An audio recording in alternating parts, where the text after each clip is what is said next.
وأنعم علينا بالإيمان نستغفره ونتوب إليه وأشهد أن لا إله إلا الله وحده لا شريك له وأشهد أن سيدنا وسندنا وحبيبنا وطبيبنا وطبيب أرواحنا محمدًا عبد الله ورسوله أرسله بالحق بشيرا ونذيرا وداعيا إلى الله بإذنه وسراجا وقمرا منيرا أما بعد فقد قال الله تعالى في كلامه المجيد وفي فرقانه الحميد সওয়াবের নিয়তে আপনারা আমার সাথে তিলাওয়াত করেন আউযু বিল্লাহি মিনাশ শাইতানির রাজীম বিসমিল্লাহির রাহমানির রাহিম وملائكته يصلون على النبي يا أيها الذين آمنوا صلوا عليه وسلموا تسليما اللهم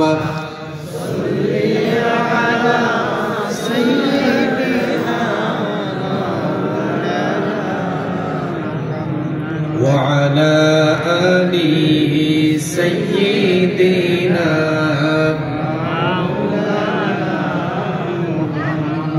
नहीं दो जहां में मिसाले मोहम्मद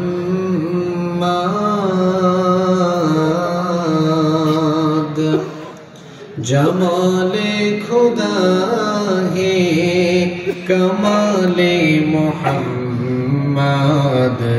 नहीं दो जहां में मिसाले मोहम्मद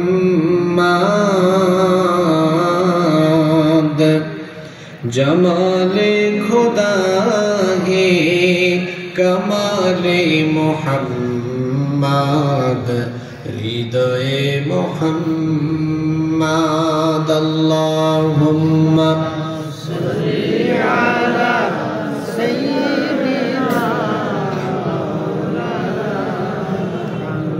وعلى آل سيدنا কত ব্যথা কত ভাবে সয়েছ যে তুমি তোমারই খুনে লাল তায়েফের ভূমি ফেরেশতা এসে চায় ধ্বংসের হুকুম লৌহ মাখা মুহাম্মদ প্রাণেতে হাসরাত হে আল্লাহ দয়া করো এ তায়েফবাসী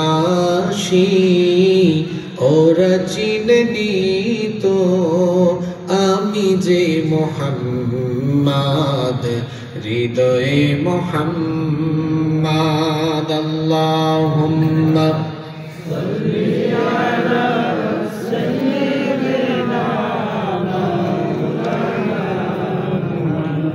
ওয়া وعلى آل سيدنا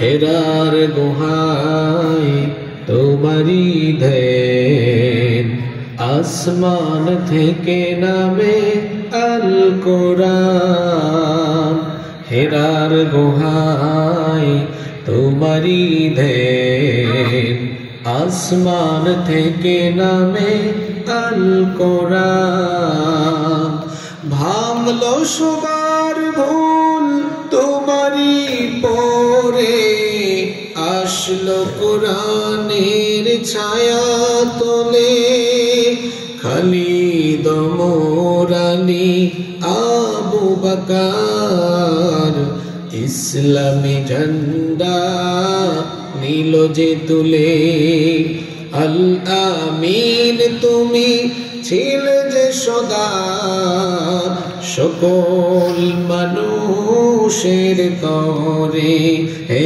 রাসূল তোমাকে ভুলি আমি কেমন করে হে রাসূল তোমাকে ভুলি আমি কেমন করে আল্লাহুম্মা সাল্লি আলা সাইয়্যিদিনা وعلى آل سيدنا مولانا محمد বাংলাদেশের ঐতিহ্যবাহী নরসিংদী জেলার মনোহরদী উপজেলার দৌলতপুর ইউনিয়নে অবস্থিত দৌলতপুর ইউনিয়ন উচ্চ বিদ্যালয় মাঠে আয়োজিত 3 দিনব্যাপী 26তম বার্ষিক ঐতিহাসিক ইসলামী মহাসম্মেলনের আজকের সমাপনী রজনীর মুহতারাম শ্রদ্ধাভাজন সভাপতি বিশিষ্ট আলেমে দ্বীন বিশিষ্ট ইসলামী চিন্তাবিদ সমাজসেবক এবং ইসলামী আন্দোলনের বীর সিপাহসালার মনোহরদী উপজেলা পরিষদের সাবেক ভাইস চেয়ারম্যান এবং বাংলাদেশ জামায়াতে ইসলামী নরসিংদী জেলার সম্মানিত অ্যাসিস্ট্যান্ট সেক্রেটারি আপনাদের সকলের প্রিয় এবং ভালোবাসার মানুষ জননন্দিত জননেতা জনাব আলহাজ হযরত মাওলানা জাহাঙ্গীর আলম সাহেব হাইয়াহুল্লাহ ওয়া আতালাল্লাহু উমরাহ ওয়া বারাকাল্লাহু ফি হায়াতিহি আমরা সবাই বলি আমিন। 3 দিন ব্যাপী এই মাহফিলের সম্মানিত উদ্বোধক বাংলাদেশ জাতীয়তাবাদী দল বিএনপি এর মনোহরদী উপজেলার সম্মানিত যুগ্ম আহ্বায়ক জনাব মোহাম্মদ আব্দুল্লাহ আল মামুন হারুন সাহেব, এই সম্মেলন বাস্তবায়ন কমিটির সম্মানিত সভাপতি বিশিষ্ট আলেমে দ্বীন আপনাদের এই এলাকার সকলের প্রিয় এবং ভালোবাসার মানুষ জনাব মাওলানা মোহাম্মদ সানাউল্লাহ ভাই, সম্মেলন বাস্তবায়ন কমিটির সম্মানিত সাধারণ সম্পাদক জনাব ইঞ্জিনিয়ার মহসিন মিয়া, আজকের সমাপনী রজনীর সম্মানিত প্রধান অতিথি বিশিষ্ট শিক্ষাবিদ সাবেক প্রভাষক বেগুনহাটি ফাউদিল মাদ্রাসা এবং বিশিষ্ট ব্যবসায়ী জনাব আলহাজ মোহাম্মদ নাজিম উদ্দিন সাহেব, আল্লাহ তাআলা সকলকে হায়াতান জোহরের নামাজে যায় না। এক বাবা তার ছেলের নাম রেখেছে রমজান আলী, রমজান মাসে দুপুর বেলা গাঞ্জা টানে। আরেকজনের নাম রেখেছে কুরবান আলী, কিপটা বেটা, টাকা পয়সা আছে, কুরবানি। আরেকজনের নাম হলো ইমান আলী, কিন্তু কথায় কথায় বেঈমানি করে। এরকম ইমান আলী আছে না নাই? অনেকের নামই আছে আব্দুল মোমেন, নাম হলো আব্দুল মোমেন, কিন্তু সুযোগ পাইলে ইসলামের বিরুদ্ধে আলেম ওলামাদের বিরুদ্ধে কথাবার্তা বলে। এমন মানুষ আপনাদের দেশে নাই। তাহলে ওই যে একটা সংগীত আছে, নামের বড়াই করো না কো নাম দিয়ে কি হয়, নামের মাঝে পাবে না কো সবার। নামের বড়াই করো না কো নাম দিয়ে কি হয়, নামের মাঝে পাবে না কো সবার পরিচয়। নামের বড়াই করো না কো নাম দিয়ে কি হয়, নামের মাঝে পাবে না কো সবার পরিচয়। কি বলেন, আছে না? হ্যাঁ, ওই যে হাতির ঝিলে হাতি নেই, এরকম একটা সঙ্গীত খুব সুন্দর লিখেছে, আমার এখন মনে পড়ছে না। তো এই সূরার প্রথম আয়াত শুনে আপনি ভাবিয়ে আপনার হুজুর কমন ওয়াজ ধরেছেন, কদ আফলাহাল মুমিনুন, আল্লাহ বলছেন অবশ্যই সফল কাম হয়েছে মুমিনরা, তার মানে আমরা সবাই সফল। আপনি মুমিন এটা মুখ দিয়ে ঘোষণা দিলে হবে না, এটা বাস্তবায়ন করে তারপরে দেখাতে হবে। কথাবার্তা বললেই হবে না, কাজের মাধ্যমে তার প্রমাণ দিতে হবে। আমাদের দেশে হবে সেই ছেলে কবে কথায় না বড় হয়ে কাজে বড় হবে। শুধু কথায় বললেই হবে না, আপনার কাজে কর্মে বুঝাই দিতে হবে আপনি মুমিন। এখন কাজে কর্মে মুমিন হতে হলে কোরআন বুঝার একটা প্রক্রিয়া হলো, যে সূরা বা যে আয়াত যে প্রেক্ষাপটে নাযিল হয়েছে ওই প্রেক্ষাপট জানা। কদ আফলাহাল মুমিনুন, অবশ্যই সফল কাম হয়েছে কারা? এই আয়াত আল্লাহ কোন সময় নাযিল করে কোন সময় এই কথা বলতেছেন শুনেন, মনোযোগ আছে তো? সময়টা ছিল এইরকম, গোটা মক্কায় ঈমান আনলেই কাফিরের দল হিংস্র হায়নার মতো তাদের উপর ঝাঁপিয়ে পড়েছে। গর্ত খনন করে গর্তের ভেতরে ঢুকায়া নির্যাতন করেছে, কয়লা জ্বালিয়ে জ্বলন্ত কয়লার উপরে নিক্ষেপ করেছে, চাবুক পিটা করেছে, বেঁধে নির্মম ভাবে প্রহার করেছে। সেই সময় চতুর্মুখী নির্যাতনে যখন মক্কার আকাশ বাতাস মুমিনদের আহাজারিতে প্রকম্পিত, মুমিনরা যখন শুধু মার খেয়ে চিৎকার করে, কাফেররা এই টাইমে বলতেছে তোরা ব্যাককল, তোরা ঈমান এনে আমাদের মতন নেতাদের সাথে তোরা দুশ্মনী করে আমাদেরকে বুড়ি আঙ্গুল দেখায়া দুনিয়ায় তোরা ক্ষতিগ্রস্ত হইলি, আর তোরা যে আমাদেরকে বলিস মৃত্যুর পরে আখিরাত আছে, ওইটা আসলে নাই, তোদের দুনিয়াও গেল আখিরাতও। এই কথা কাফিরদেরকে, এই কথা মুমিনদেরকে বলতেছে কারা? প্রাথমিক পর্যায়ে যারা ইসলাম কবুল করেছিলেন তাদের মধ্যে বেশিরভাগ মানুষ ছিলেন অত্যন্ত দরিদ্র মানুষ, গরিব মানুষ, অনেকেই ছিলেন দাস। এইরকম লোকেরা যখন ইসলাম কবুল করলো, এই দুর্বল লোকদের উপরে মক্কার কাফির নেতৃবৃন্দ জুলুম আর নির্যাতনের মাত্রা বাড়িয়ে দিল। তারা বলল তোদের এত বড় সাহস, মক্কায় আমাদের নেতৃত্ব, আমাদের কর্তৃত্ব, আমাদের আদর্শের বিরুদ্ধে গিয়ে আব্দুল্লাহর এতিম ছেলে মুহাম্মদ, আমরা বলি সাল্লাল্লাহু আলাইহি ওয়াসাল্লামকে তোদের নেতা হিসাবে, আদর্শ হিসাবে, নবী হিসাবে গ্রহণ করে তোরা আমাদেরকে বৃদ্ধাঙ্গুলি দেখিয়েছিস, তোদের কোনো আক্কল জ্ঞান নাই, তোরা দুনিয়াতেও সফল হতে পারলে না, তোদের সবকিছু শেষ হয়ে গেল। এই কথা যখন কাফিররা মুমিনদেরকে বলছিল, আল্লাহ তাআলা ঠিক এই সময়ে এই সূরাটা নাজিল করলেন। আল্লাহ বললেন, হে কাফিরের দল শোনো, সাফল্য আর ক্ষতির তোমরা যে মানদণ্ড নির্ণয় করেছো সেটা ভুল। তোমরা মনে করেছো দুনিয়াতে বিরাট বাড়ি গাড়ি টাকা পয়সা ধন দৌলত ক্ষমতার মালিক হতে পারা এটাই হলো সাফল্য, কিন্তু তোমাদের কাছে এটা সাফল্য হলেও আমি আল্লাহর কাছে এটা সাফল্য নয়, বরং আমি আল্লাহর কাছে সাফল্যের সংজ্ঞা হলো ঈমান এনে আমার আর আমার রাসূলের পথে থাকবে যারা, সফলতার পথে জান্নাতের পথে থাকবে তারা। সুবহানাল্লাহ। তাআলা কাফিরদের এই দৃষ্টিভঙ্গিকে ভুল আখ্যা দিয়ে আল্লাহ তাআলা আয়াত নাযিল করলেন, ক্বাদ আফলাহাল মুমিনুন। কাফিরের দল, তোদের বাড়ি গাড়ি, তোদের বাড়ি বাহন, টাকা পয়সা, ক্ষমতা, এগুলো সফলতার মানদণ্ড নয়, ঈমান সফলতার মানদণ্ড। আমার ঈমানদাররা গরিব হোক, তাদের ভিটা মাটি কিছুই না থাকুক, ঈমান এনেছে যারা, দুনিয়া আখিরাতে সফল কাম হয়েছে তারা। আল্লাহু আকবার। তাহলে মুমিন কারা? মুমিন হলো তারা যারা দুনিয়াবি বৈষয়িক স্বার্থ, দুনিয়ার লোভ লালসাকে লাথি দিয়ে ডাস্টবিনে ফেলে দিয়ে যারা মুহাম্মাদুর রাসূলুল্লাহ সাল্লাল্লাহু আলাইহি ওয়াসাল্লামের মাধ্যমে আনিত এই জীবন বিধানকে গ্রহণ করে যারা নবী করিম সাল্লাল্লাহু আলাইহি ওয়াসাল্লামকে তার জীবনের একমাত্র আদর্শ, একমাত্র নেতা, একমাত্র মডেল হিসাবে গ্রহণ করতে পেরেছে, মুহাম্মাদুর রাসূলুল্লাহ সাল্লাল্লাহু আলাইহি ওয়াসাল্লামকে জীবনের আদর্শ হিসাবে গ্রহণ করেছে যারা, মুমিন হলো মিলান। তো বিষয় তো দিছেন এমন আজকে আজকে তো সব কথা হবে আসমানের নিচে আর জমিনের উপরে। গত বছর দিছিলেন জান্নাত জাহান্নাম পাইচা গেছে, আজকে তো বিষয় দিচ্ছেন সাংঘাতিক। কেউ আবার জোর করে কারো গায়ে কথাবার্তা টেনে নিয়েন না। কথা বলবো তো বলবো। তা আপনি যে স্লোগান দেন, মাইক নিয়েই বলেন আমার আস্থার শেষ ঠিকানা আমার আদর্শ, আপনার একমাত্র আদর্শ মুহাম্মদুর রাসূলুল্লাহ সাল্লাল্লাহু আলাইহি ওয়াসাল্লাম। এছাড়া দুনিয়ার কোন নেতা আর নেত্রী কোন মুমিনের আদর্শ হতে পারে না।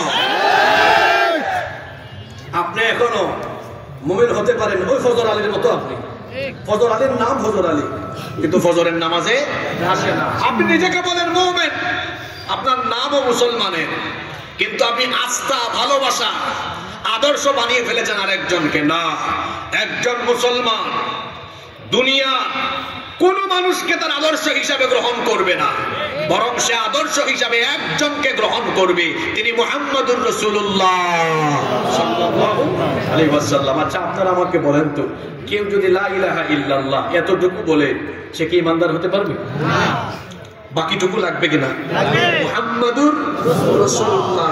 ওটা মানে কি? ওটা মানে হলো আপনার জীবনে একমাত্র অনুসরণ করে যাকে চলতে হবে তিনি হচ্ছেন মুহাম্মাদুর রাসূলুল্লাহ সাল্লাল্লাহু আলাইহি ওয়াসাল্লাম।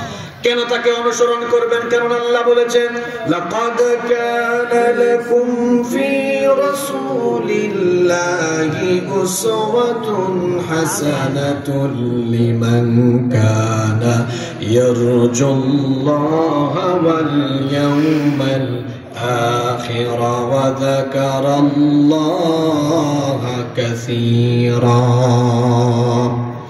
তোমাদের মধ্যে যারা আল্লাহ আর আখিরাত পাওয়ার আশা রাখে তাদের জন্য তাদের জীবনে মুহাম্মাদুর রাসূলুল্লাহ সাল্লাল্লাহু আলাইহি ওয়াসাল্লামই হচ্ছেন তাদের জীবনের সবচাইতে উত্তম জীবন আদর্শের নমুনা। রাসূল আমার ভালোবাসা, রাসূল আমার আলো আশা। পারেন না তো সবাই মহব্বতে বলুন রাসূল আমার ভালোবাসা, রাসূল আমার আলো আশা, রাসূল প্রেম বিরহের মূল আলোচনা, রাসূল আমার কাজে করবে অনুপ্রেরণা। সুবহানাল্লাহ। আমার অনুপ্রেরণা, আমার আদর্শ একজন মুহাম্মাদুর রাসূলুল্লাহ সাল্লাল্লাহু আলাইহি ওয়াসাল্লাম। আমার ব্যক্তি জীবন, আমার পরিবার, আমার সমাজ, আমার অর্থনীতি, আমার রাজনীতি সবকিছুতে আদর্শ মুহাম্মাদুর রাসূলুল্লাহ সাল্লাল্লাহু আলাইহি ওয়াসাল্লাম। তিনি ছাড়া আমার কোনো আদর্শ নাই। এই আয়াত কোন সময় নাজিল হয়েছে? যখন মুমিনরা কাফের নেতৃত্বকে বাদ দিয়ে, কাফের নেতৃত্বকে তালাক দিয়ে যখন তারা মুহাম্মাদুর রাসূলুল্লাহ সাল্লাল্লাহু আলাইহি ওয়াসাল্লামের আদর্শ গ্রহণ করেছে, তখন তারা বলেছে তোমরা ব্যর্থ, আর আল্লাহ বলেছেন তারা ব্যর্থ নয়, তারা সফল, তোমরা ব্যর্থ। সুবহানাল্লাহ। তাহলে প্রকৃত মুমিন হতে হলে জীবনের সবকিছু বাদ দিয়ে একজন কি গ্রহণ করতে হবে? তিনি কে? জোরে বলেন তিনি কে? মুহাম্মাদুর রাসূলুল্লাহ সাল্লাল্লাহু আলাইহি ওয়াসাল্লাম। কি হিসাবে গ্রহণ করবেন? শুধু চোখে সুরমা লাগানো, মধু খাওয়া, মিষ্টি খাওয়া, লাউ কদু খাওয়া, এটাতে নাকি সব জায়গায়? আপনার পরিবার থেকে, একটা ঘরের রান্নাঘর থেকে নিয়ে আরম্ভ করে রাষ্ট্রের সর্বোচ্চ জায়গা পর্যন্ত নবীজিকে অনুসরণ করা যাবে কি যাবে না? জোরে বলেন যাবে কি যাবে না? যদি বলেন হুজুর সব জায়গায় যাবে, শুধু রাজনীতিতে যাবে না, ঠিক আছে, ভালো কথা, তওবা টোবা করেন, নতুন করে কালেমা পড়ে আবার ঈমানদার হন। আমার রাসূলের জিন্দেগি 63 বছর। জোরে বলেন কত বছর? 40 বছর পর্যন্ত কাউকে দাওয়াত দেন নাই।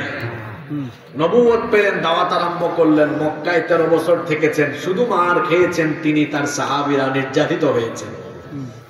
এরপরে মদিনায় হিজরত করে 10 বছর তিনি এবার নবুয়ত আর রিসালাতের দায়িত্ব পালনের পাশাপাশি মদিনাকে রাষ্ট্র হিসাবে ঘোষণা দিয়ে মদিনা রাষ্ট্রের প্রধান হয়ে ওফাতের আগ পর্যন্ত রাষ্ট্রপ্রধান হিসেবে দুনিয়াতে রাষ্ট্রপ্রধানের নমুনা তিনি রেখে গিয়েছেন। আল্লাহু আকবার। তাহলে দেশ পরিচালনার নমুনা, দেশ পরিচালনার আদর্শ আমার রাসূলের জীবনে আছে না নাই? কত বছর দেশ চালিয়েছেন? জোরে বলেন কত বছর? তাহলে মুহাম্মদুর রাসূলুল্লাহ সাল্লাল্লাহু আলাইহি ওয়াসাল্লামের আদর্শের আলোকে দেশ পরিচালনা করা ধর্ম ব্যবসা না রাসূলের আদর্শ? যারা বলে এটা ধর্ম ব্যবসা, সে রাসূলের শানে মানে এবং ইসলামী জ্ঞান সম্পর্কে অজ্ঞতার কারণে এ ধরনের কথাবার্তা বলে নিজে সে ঈমান হারা হয়েছে। ধর্ম ব্যবসায়ীদেরকে নরসিংদীর মানুষ না চিনলেও আমরা সিলেটি মানুষরা চিনি, কারণ ওখানে হযরত শাহজালাল রহমতুল্লাহ আলাইহি শুয়ে আছেন।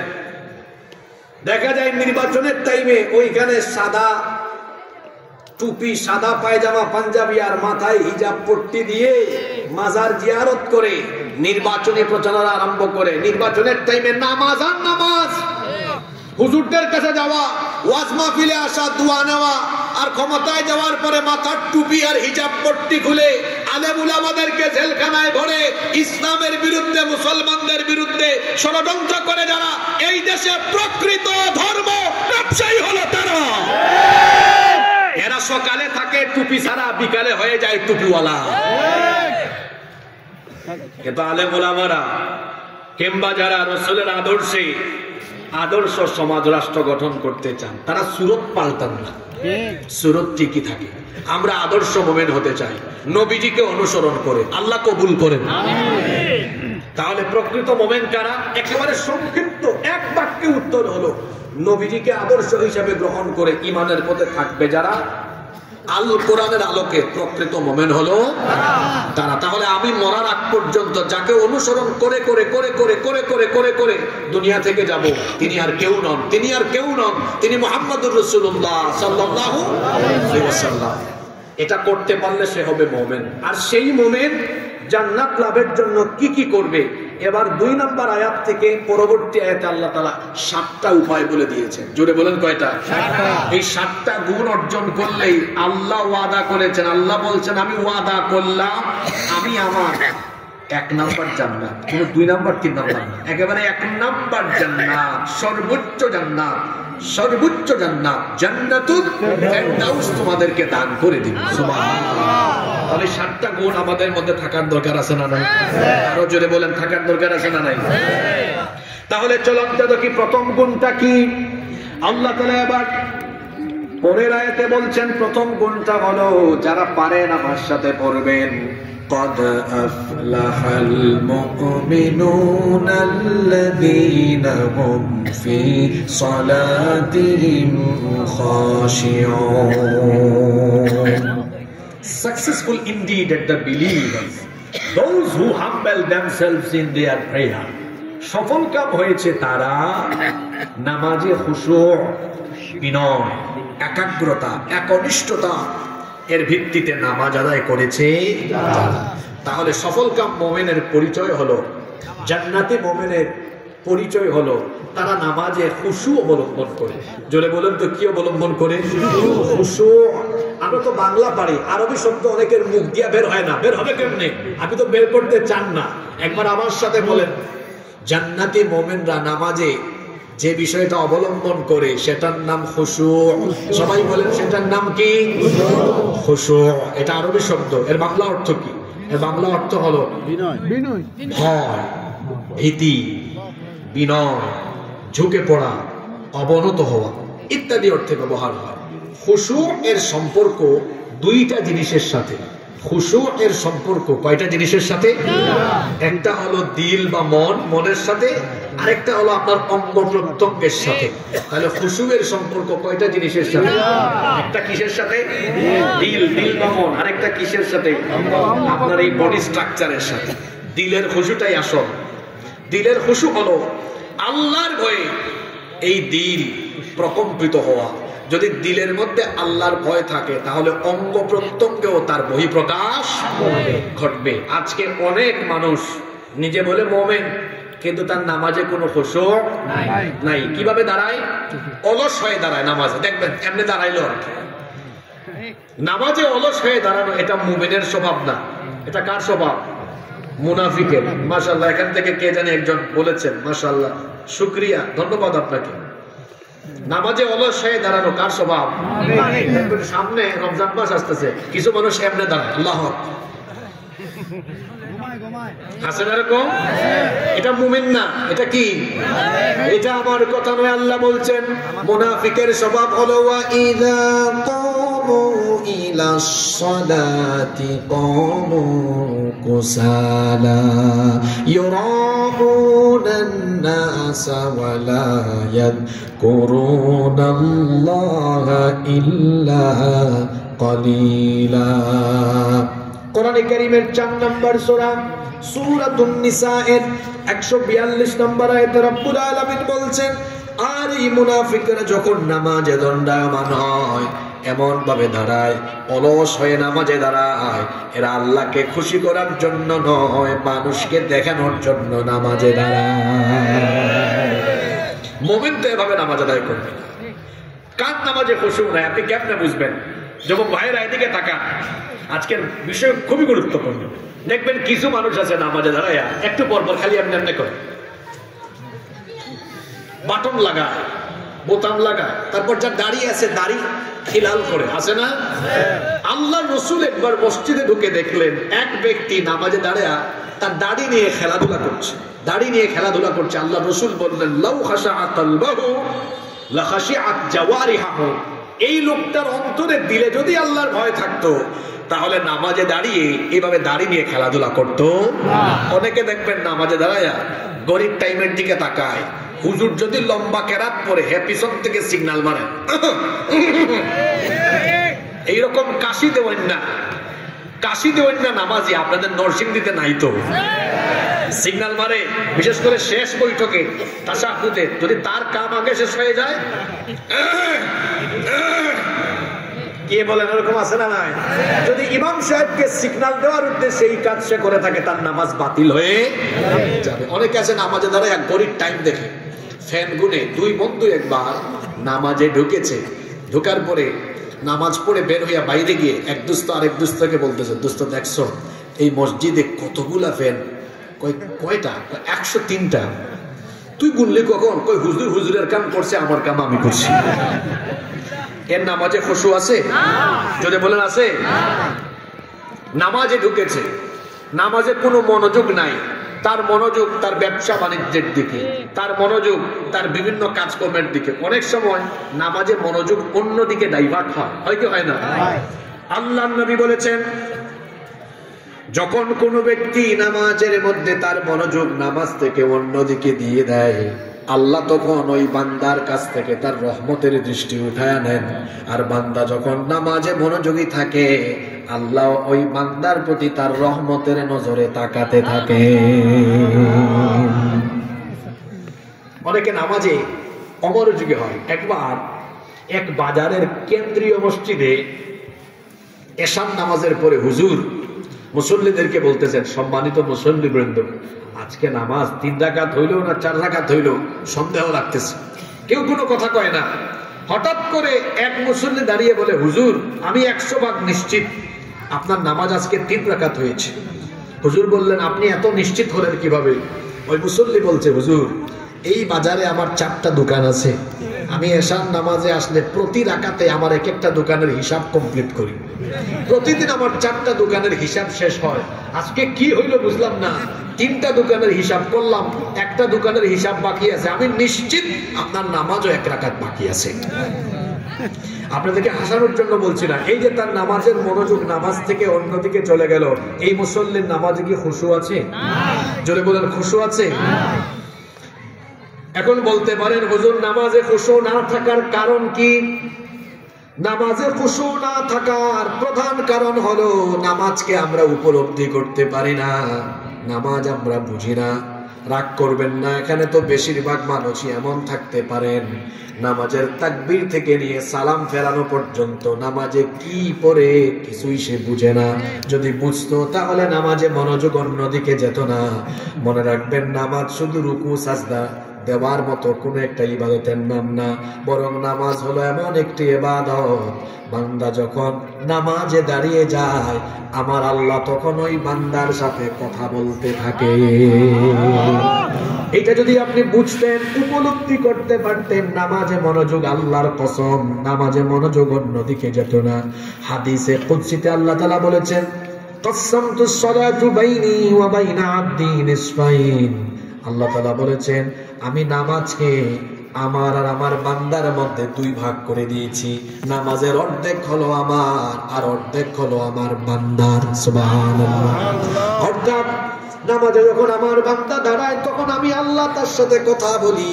আপনি যখন বলেন আলহামদুলিল্লাহি রাব্বিল আলামিন, নামাজে দাঁড়িয়ে আমরা সূরাতুল ফাতিহার প্রথম আয়াত তেলাওয়াত করে আমরা প্রশংসা করি কার? আল্লাহ চুপ থাকেন না। প্রথম আয়াতে আপনি যখন আলহামদুলিল্লাহি রাব্বিল আলামিন বলেন, আপনি যখন বলেন বিশ্ব জাহানের জগৎ সমূহের প্রতিপালক সেই রবের আমি প্রশংসা করছি, আল্লাহ চুপ থাকেন না, তখন বলেন হামিদানি আব্দি, আমার দৌলতপুরের এই বান্দা নামাজে দাঁড়িয়ে আমার প্রশংসা করলো। আপনি যখন দ্বিতীয় আয়াতে বলেন আর রহমানির রহিম, আল্লাহ আপনি রহমান, আপনি দয়াবান, আর রহিম আপনি হলেন মেহেরবান, আল্লাহ তখন বলেন তুমি আমার এমন এক গোলাম, আসনা আলাইয়া আব্দি, তুমি নামাজে দাঁড়িয়ে আমার এখন গুণগান গাইলে। পরের আয়াত যখন আমরা বলি মালিক ইয়াউমিদ্দিন, আল্লাহ আপনি বিচার দিবসের মালিক, আল্লাহ তখন জবাব দেন মাজ্জাদানি আব্দি, আমার এই গোলাম নামাজে দাঁড়িয়ে আমার শ্রেষ্ঠত্ব বর্ণনা করলো। এইভাবে নামাজের শেষ পর্যন্ত আমার সাথে আপনার সাথে কথা বলেন কে? আল্লাহ। জোরে বলেন কথা বলেন কে? আল্লাহ। আপনি এটা বুঝেন না, এই জন্য নামাজে মা বোনদের মনোযোগ রান্না বান্নায় যায়, সাদে কাপড় শুকাতে দিয়ে আসছে ওইদিকে মনোযোগ যায়, ব্যবসা বাণিজ্যে মনোযোগ যায়। নামাজ যারা বুঝে নামাজের বাইরে মনোযোগ। সাইয়েদনা আলী রাদিয়াল্লাহু আনহু একবার যুদ্ধের মধ্যে তার পা তীরবিদ্ধ হলো। ঘটনাটা শুনতেছেন? কষ্ট হচ্ছে না? আলী রাদিয়াল্লাহু আনহু একবার এক যুদ্ধে তীরবিদ্ধ হলেন, পায়ের মধ্যে বিষাক্ত তীর ঢুকলো। সাহাবীরা এই তীর পা থেকে বের করার জন্য যখন একটু টান মারেন, আলী রাদিয়াল্লাহু আনহু তখন চিৎকার করে উঠেন। আল্লাহর নবী দৃশ্য দেখলেন, দেখার পরে সাহাবীদেরকে বললেন, ও আমার সাহাবীরা থেমে যাও, আমার আলীর পা থেকে এই বিষাক্ত তীর তোমরা এভাবে বের করতে পারবা না, নামাজের জন্য অপেক্ষা করো। নামাজের টাইমে আমার সাহাবী আলী যখন নামাজে দাঁড়াবে তার পা থেকে তখনই তোমরা কেবল তীর খুলতে পারবে। আল্লাহু আকবার। সাহাবায়ে কেরাম বন্ধ হয়ে গেলেন। যখন নামাজের সময় হয়ে গেল, আলী রাদিয়াল্লাহু আনহু নামাজে দাঁড়িয়ে গেলেন। এবার সাহাবীরা গিয়ে সাইয়েদনা আলী রাদিয়াল্লাহু আনহুর পা থেকে যখন তীরটা টেনে টেনে খুলে বের করলেন, আশ্চর্য অবস্থা লক্ষ্য করলেন। নামাজের আগে যেই তীর খুলতে গেলে একটু টান দিলেই তিনি চিৎকার করে উঠেছেন, সেই তীর এখন নামাজের ভেতরে থাকা অবস্থায় টেনে টেনে বের করলেন। একবারের জন্য তিনি কোনো চিৎকার করলেন না। আল্লাহু আকবার। নামাজ শেষ হওয়ার পরে তাকে জিজ্ঞেস করা হলো, কি ব্যাপার, নামাজের আগে এই তীর খুলতে গেলে আপনি চিৎকার দিয়েছেন, কিন্তু নামাজে থাকা অবস্থায় আপনার পায়ের তীর খুললাম, আপনি কোনো আওয়াজও করলেন না। তিনি তখন পায়ের দিকে তাকায় বললেন, হ্যাঁ সত্যি তো তীর খুলে ফেলেছো, আমি টের পাবো কেমনে বলো? কারণ নামাজে আমি যখন দাঁড়াই আমার আল্লাহর সাথে কথা বলে বলে আমি সেই দিকে এত বেশি মনোনিবেশ করি, আমি নামাজে থাকলে পরে দুনিয়ার কোনো চিন্তা ভাবনা আমার মধ্যে থাকে না, তখন আমি নামাজে আমার আল্লাহর সাথে কথা বলে তার প্রেমে মাতোয়ারা হয়ে যায়। এই হলো তাদের নামাজ। আর আমাদের নামাজ কেমন? একবার দৌলতপুরে এক মুসল্লি ঢুকছে এশার নামাজের মসজিদে, মশায় কামড় মারছে। হুজুর বলতেছেন আলহামদুলিল্লাহি রাব্বিল আলামিন। পিছন থেকে মুসল্লি বলে, ইস মশায় কামড় মারছে। মশায় কামড় দিয়ে টের পায়, কারণ তার অনুভূতি, তার আবেগ নামাজের মধ্যে নাই। আহা, আপনি বুঝেন না, নামাজ উপলব্ধি করেন না। আরেকটা ঘটনা মনে পড়লো, আমি বলবো, খারাপ লাগতেছে না তো আপনাদের? ইমামে আযম আবু হানিফা রাহমাতুল্লাহি আলাইহি তিনি রাতের বেলা তাহাজ্জুদের নামাজে দাঁড়িয়েছেন, তার পাশের বাড়িতে আগুন লেগেছে, পুরা গ্রামের মানুষ এসে সেই বাড়ির আগুন নিভানোর কাজ করতেছে। আগুন নেভানো শেষ হলো, তারা তাকিয়ে দেখলেন ইমাম আবু হানিফাকে দেখা যায় না। তারা বললেন, পাশের বাড়ির মানুষ একটু এগিয়ে আসলো না, পুরা গ্রামের মানুষ আসলাম, যাই তো খবর কি দেখি। গিয়ে আবু হানিফা রহমতুল্লাহ আলাইহির বাড়ির দরজায় নক করেছে। তিনি অনেকক্ষণ পরে দরজা খুলেছেন।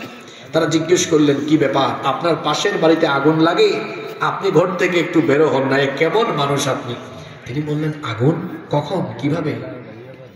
তারা বললেন, আপনি কি মস্কারা করেন? এত মানুষ আসলো, আগুন নিভালো, আপনি বলতেছেন কখন লেগেছে? তিনি বলেন, আল্লাহর কসম আমি সত্যিই জানি না। তারা বললেন, আপনি এত বড় জ্ঞানী মানুষ হয়ে এরকম কথা কেন বলেন? তিনি বললেন, সত্যি আমি কিচ্ছু জানি না। কেমনে জানবো বলো? তোমরা পুরো গ্রামের মানুষ মিলে যখন আমার পাশের বাড়ির প্রতিবেশীর ঘরের আগুন নিভানোর কাজে ব্যস্ত ছিলে, আবু হানিফা তখন তাহাজ্জুদের জায়নামাজে আল্লাহকে সাজদা দিয়ে চোখের পানি ছেড়ে সে তাহাজ্জুদে মশগুল থেকে জাহান্নামের আগুন নেভানোর কাজে ব্যস্ত ছিল। আল্লাহু আকবার। এই হলো নামাজ। খুশু কারে বলে? ভেতর থেকে, হৃদয় থেকে আল্লাহকে ভয় করে পূর্ণ আবেগ নিয়ে নামাজে মনোযোগী থাকার নাম হলো খুশু। এখন আপনাদের মনে একটা চাহিদা আসতে পারে বা প্রশ্ন আসতে পারে, হুজুর আমরাও এরকম নামাজি হইতে চাই, কিছু আমল শিখায় দেন। মামুনরাও জানতে চাইতে পারেন, হুজুর এইরকম নামাজি আমরাও হতে চাই যে নামাজের বাইরে আর মনোযোগ যাবে না। এরকম নামাজি হতে চান কি চান? আমি 3টা আমল আপনাদেরকে শিখায় দিই। এগুলো আমার শেখানো আমল না, মূলত এগুলো রসুলের শেখানো আমলই। এই 3টা আমল করলে আমার বিশ্বাস নামাজে আপনাদের মনোযোগ নামাজের বাইরে কোনোদিন যাবে না ইনশাআল্লাহ। কয়টা আমল? মাত্র এক। ইদা কুমতা ফি সলাতিকা ফাসাল্লি সলাতান মুওয়াদ্দা। যখনই আপনি যে নামাজে দাঁড়াবেন অন্তর থেকে এই বিষয়টা অনুভব করবেন, হয়তো আমি আর বেঁচে নাও থাকতে পারি, কারণ আমাদের জীবন হলো এমন, এর নাই কোনো ওয়ারেন্টি, নাই কোনো গ্যারেন্টি। আপনি হৃদয় থেকে এটা ফিল করবেন, হতে পারে এটাই আমার জীবনের শেষ নামাজ। When you stand for the salah, keep in your mind, it's your final salah. যখন নামাজে দাঁড়াবেন তখন ভেতর থেকে অনুভব করবেন এটা হলো আপনার জীবনের শেষ নামাজ। এই নামাজকে জীবনের শেষ নামাজ মনে করলে মনোযোগ বাইরে যাবে না। কয় নাম্বার আমল? 2, যখন নামাজে দাঁড়াবেন তখন হৃদয় থেকে এটা ফিল করবেন, এখন তো আমি আমার আল্লাহর সাথে কথা বলছি, আল্লাহ আমাকে দেখছেন।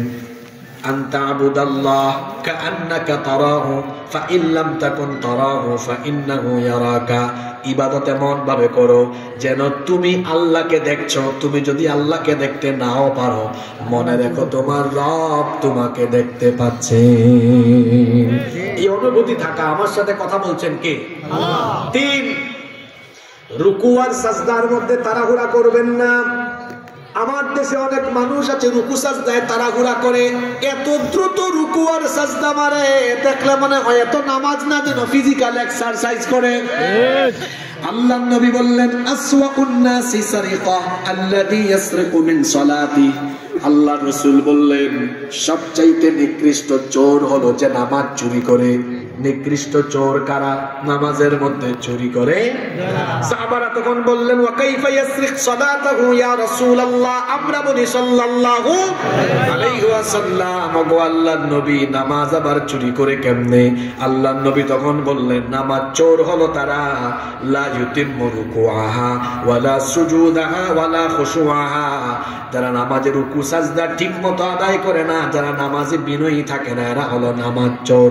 এজন্য আপনাদেরকে অনুরোধ করব, নামাজে যখন রুকু দিবেন ধীরে স্থির ভাবে দিবেন। রুকুতে গিয়ে পিঠটা সোজা করে দেন, সুন্দর করে বলেন সুবহান রাব্বিয়াল আযীম, সুবহান রাব্বিয়াল আযীম, সুবহান রাব্বিয়াল আযীম। নামাজের রুকুতে গিয়ে তাসবিহ জপলেন কার? আস্তে বলবেন না, জোরে বলেন কার? রুকু থেকে দাঁড়াবেন। অনেকে আছে তাদিলে আর কান ঠিক মতো আদায় করে না, তাড়াহুড়া করে সামি আল্লাহু লিমান হামিদা, আল্লাহু আকবার। এত দ্রুত করবেন না। রুকু থেকে দাঁড়ানোর পরে তাদিলে আর কান সুন্দরভাবে আদায় করেন।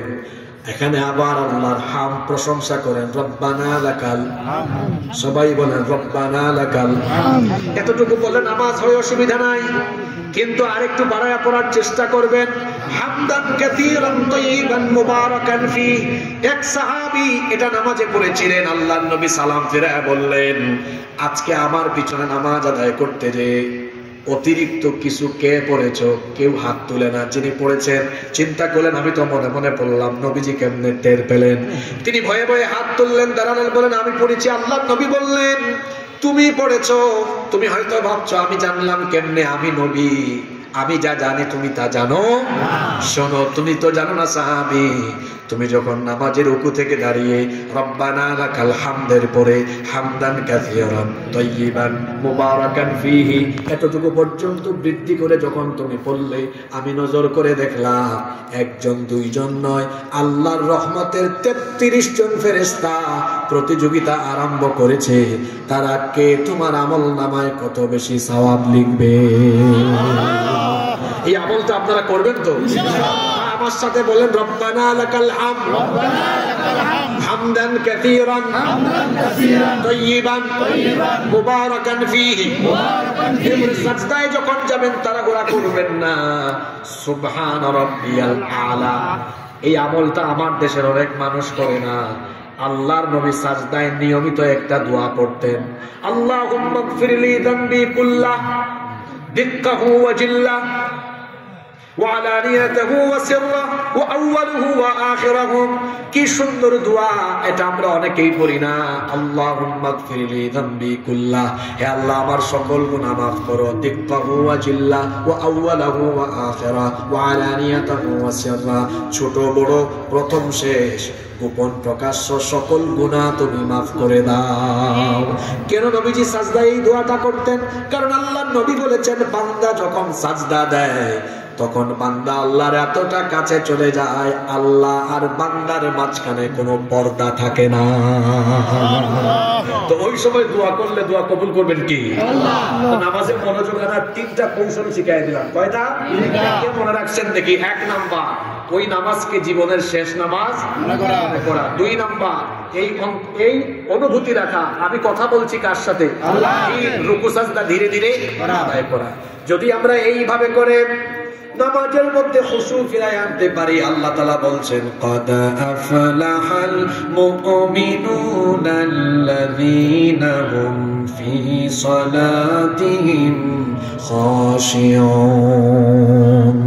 Successful indeed are the believers, those who humble themselves in their prayer. সফল কাম হয়েছে তারা নামাজে বিনয় খুশু অবলম্বন করেছে যারা। তাইলে জান্নাত লাভের উপায় 1 নাম্বার গুণ, নামাজে বিনয়ী হতে হবে। আল্লাহ এই গুণে সবাইকে গুণান্বিত করে দাও। আপনাদের মনে বেশি কষ্ট হচ্ছে তাই না? আজকে তো সানাউল্লাহ ভাইরা আমাকে উঠাইছেন অনেক লেট করে, কিন্তু আমি তো আপনাদেরকে মহব্বত করি। আমি তো আর আপনাদেরকে ফালাইয়া চলে যেতে পারি না। একটা বিষয় দিয়েছেন, যদি আপনারা আমাকে সহযোগিতা করেন তাইলে আমি হক আদায় করে আলোচনাটা শেষ করার চেষ্টা করবো ইনশাআল্লাহ। সময় দিবেন আমাকে? তাহলে কয়টা গুণ গেল? জান্নাত লাভের উপায় বলতেছি, কি গুণ অর্জন করতে হবে। 1টা গুণ বললাম, নামাজে বিনয়ী হওয়া। নামাজে কি হওয়া? 2, আল্লাহ তাআলা বলছেন, قد أفلح المؤمنون الذين هم في صلاتهم خاشعون والذين هم عن اللغو معرضون.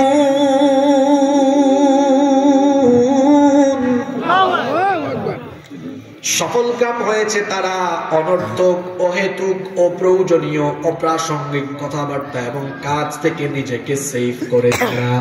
এটা একটা অন্যতম গুণ যেটা আমাদের অনেকের ভেতরে নাই। Successful indeed are the believers, those who avoid vain talk. সফল কাম তো তারা অনর্থক কথা এড়িয়ে চলে যারা। আমার দেশে অনর্থক কথা আর কাজ করার মানুষের কোনো অভাব নাই। আমি তো বলি বাংলাদেশে পার্লামেন্ট আছে 2 জাতের।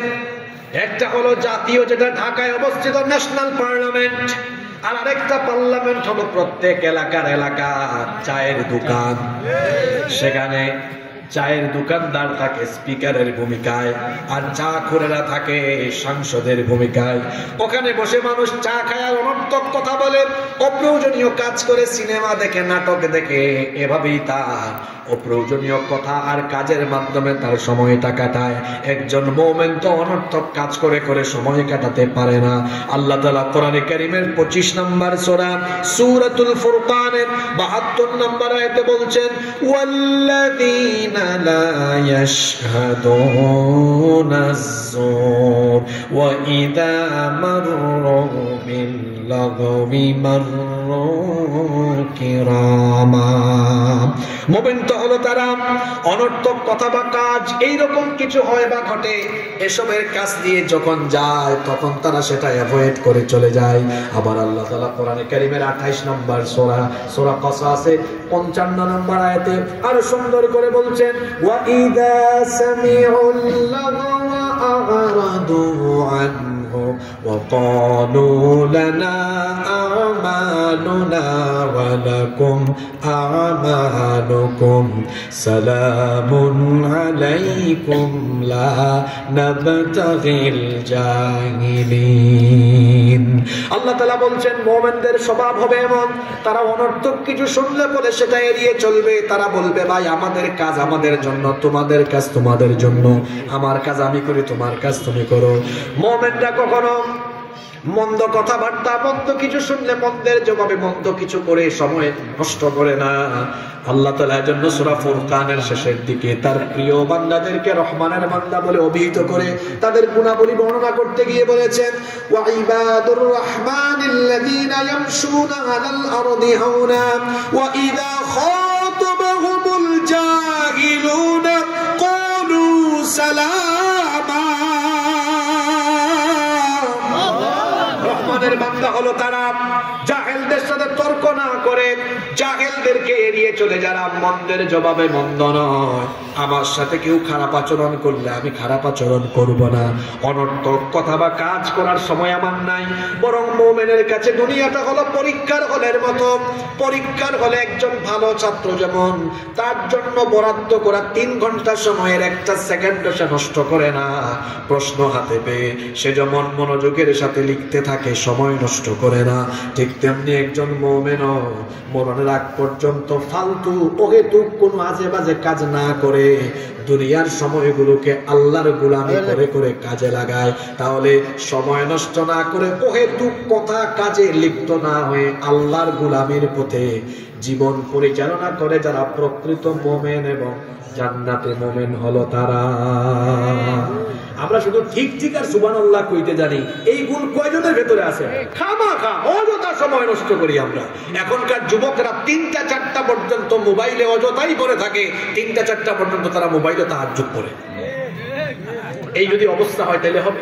সময় নষ্ট করা যাবে না। পৃথিবীতে সময়ের চাইতে দামি কোনো জিনিস আর নাই। মনে রাখবেন, সময়কে কাজে লাগিয়ে সম্পদশালী হওয়া যায়, কিন্তু সম্পদ দিয়ে জীবনের ফিরে আসা সময়কে ফিরিয়ে আনা যায় না। আপনাদের এই দৌলতপুর ইউনিয়নের কোনো ব্যক্তি যদি 2015 সালে ব্যবসা করে 50 লক্ষ টাকা লস করে 2025 সালে আবার 60 লক্ষ টাকা লাভ করার সুযোগ তার জীবনে আসতে পারে কি পারে না?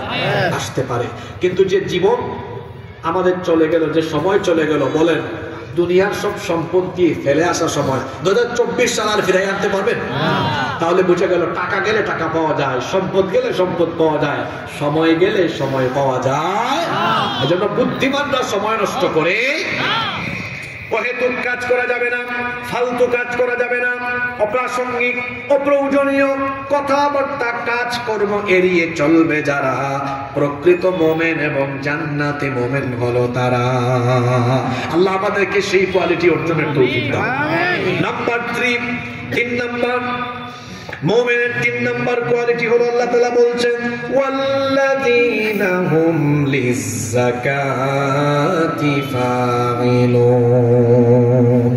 সফল কাম জান্নাতি মুমিন হলো তারা যাকাতের পথে তৎপর, যাকাতের পথে অ্যাক্টিভ, সক্রিয় থাকে যারা। বোঝার চেষ্টা করুন, যাকাত দেয় যারা, এই কথা বলা হয়। কারণ যাকাত তো অনেক মানুষ নামকা ওয়াস্তে দেয়, যাকাতের হক এদের আদায় হয় না।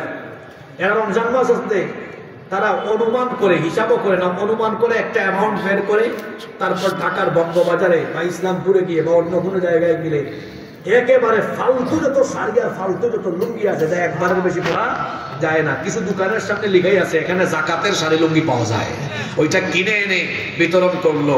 পৃথিবী বিখ্যাত সব আলেমদেরকে জিজ্ঞেস করেন, এইভাবে যারা জাকাতের নামে শাড়ি লুঙ্গি বিতরণ করে, এরা জাকাতের নামে তামাশা করে, এদের জাকাত আদায় হয় না। আপনি জাকাতের কনসেপ্ট বুঝতে পারেননি। জাকাতের বিধান দেওয়া হয়েছে সমাজ থেকে দারিদ্রতা দূরীকরণের জন্য, সমাজ থেকে দারিদ্রতার অভিশাপ, বেকারত্ব দূর করবার জন্য। জাকাত কিভাবে দিবেন? আমার দিকে তাকান, মনোযোগ আছে সবার? মনে করেন আপনাদের এই দৌলতপুর ইউনিয়নে একটা কমিটি গঠন করা হলো। এই কমিটি পুরা ইউনিয়নের মানুষের যাদের উপর জাকাত ফরজ তাদের কাছ থেকে জাকাতের টাকা কালেকশন করলো। মনে করেন তারা 2 লক্ষ টাকার মতো কালেকশন করলো। আপনারা চাইলে এই 2 লক্ষ টাকা 500 টাকা 500 টাকার জন প্রতি দিয়ে 400 জন মানুষকে দিতে পারবেন। কিন্তু এই 400 জন মানুষ 500 টাকা পাইলে এদের কি গরিবী হালত চলে যাবে? গরিবই থাকবে। কিন্তু আপনি যদি 2 লক্ষ টাকা 2-3 জনকে দেন, একজন বিধবা মহিলাকে একটা সেলাই মেশিন কিনে দেন, এই মহিলার পরিবার চলার মতো অবস্থা তৈরি হয়ে যাবে। আরেকজনকে একটা টমটম অটোরিকশা কিনে দেন, পরিবার চলে না, এখন পরিবার তার চলবে। আরেকজনকে আপনি ছোট একটা দোকান করে দেন, তার পরিবার চলবে। 2 লক্ষ টাকা 400 জনকে দিলে 400 জন গরিব থাকবে।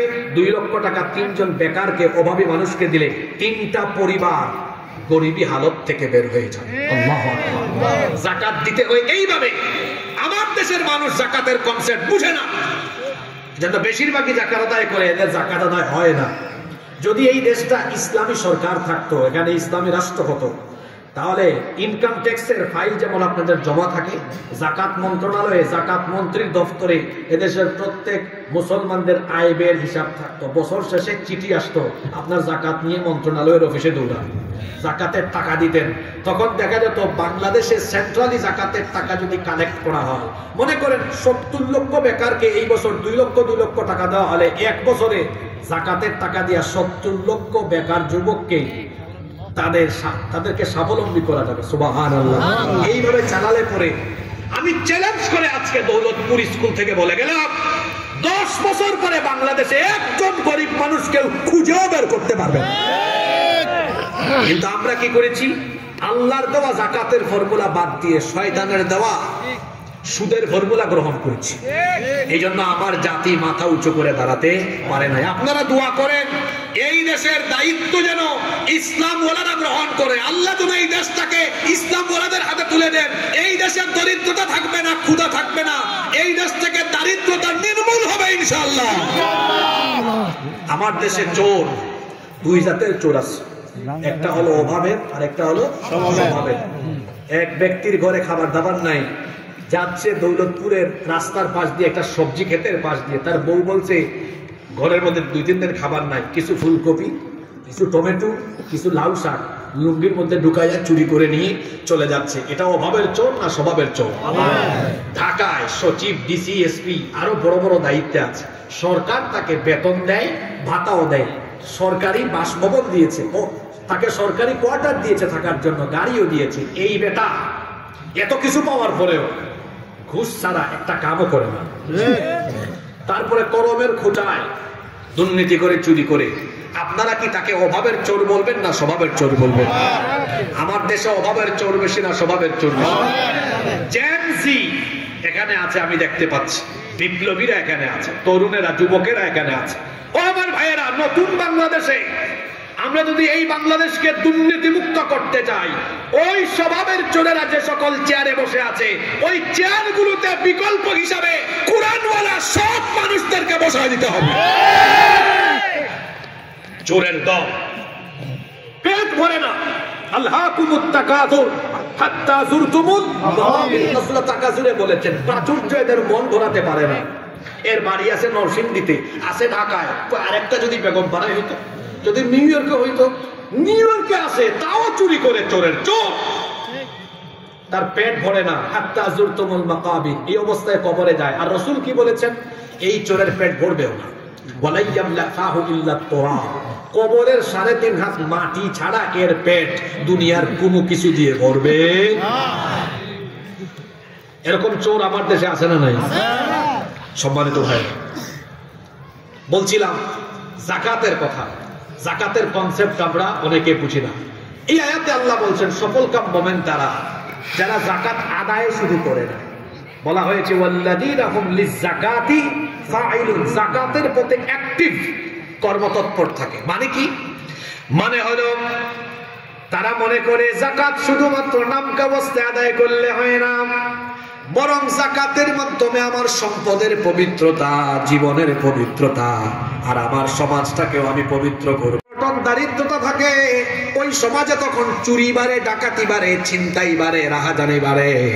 এই জন্য ইসলাম এত সুন্দর ফর্মুলা দিয়েছে, আপনি শুধু পেট ভরে খাবেন আর আরেকজন গরিব থাকবেন না, এমনটা হতে পারে না।